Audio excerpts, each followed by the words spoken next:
খুলনা থেকে আসলাম, ঐতিহাসিক একটা যাত্রার সাক্ষী হতে পেরে আমরা খুবই আনন্দিত। প্রত্যাশিত একটা জিনিস, আমরা অল্প সময় ঢাকা আসতে পারবো, সকালে এসে অফিস করতে পারবো। অপব্যয়ের কারণে রেলের দুর্দশা কাটছে না বলে মন্তব্য করেছেন রেলপথ মন্ত্রণালয়ের উপদেষ্টা মোহাম্মদ ফজলুল কবির খান। বলেন, রেল পরিচালনায় খরচ কমানোর চেষ্টা করছে সরকার। মঙ্গলবার সকালে পদ্মা সেতু হয়ে খুলনা ঢাকা রুটের প্রথম ট্রেনের যাত্রা উপলক্ষে আয়োজিত অনুষ্ঠানে বক্তব্য রাখেন তিনি। এর আগে ভোর 6টায় জাহানাবাদ এক্সপ্রেস ট্রেনটি খুলনা থেকে রওনা হয়ে 4.5 ঘন্টায় ঢাকার কমলাপুর স্টেশনে পৌঁছায়। ভোর 6টা খুলনা থেকে ছেড়ে যাচ্ছে জাহানাবাদ এক্সপ্রেস। গন্তব্য ঢাকা। প্রথমবারের মতো পদ্মা সেতু হয়ে যাবে গন্তব্যে। 212 কিলোমিটার পথ কমাই ঢাকায় যেতে সময় লাগবে মাত্র 4.5 ঘন্টা।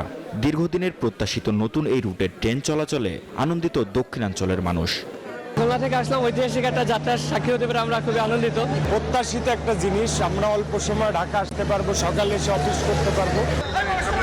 9:45-এ আসার কথা থাকলেও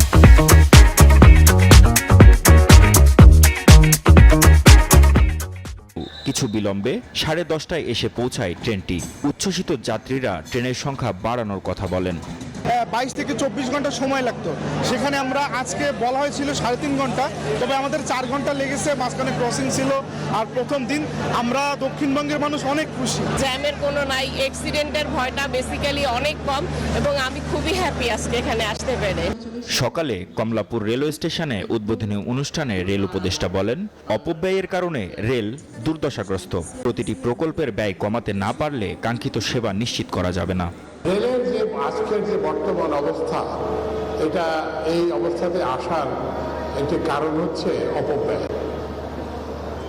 আমরা যত্রতত্র স্টেশন স্থাপন করেছি, কিন্তু লোকোমোটিভ আছে কিনা, জনবল আছে কিনা, এগুলোর ব্যবস্থা না করে এগুলো করা হচ্ছে।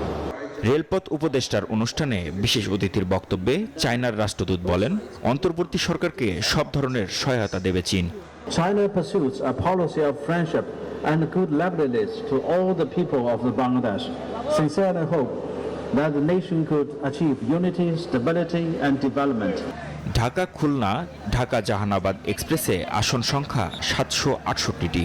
ঢাকা বেনাপোল ঢাকা রুটেও চলবে আরেকটি ট্রেন।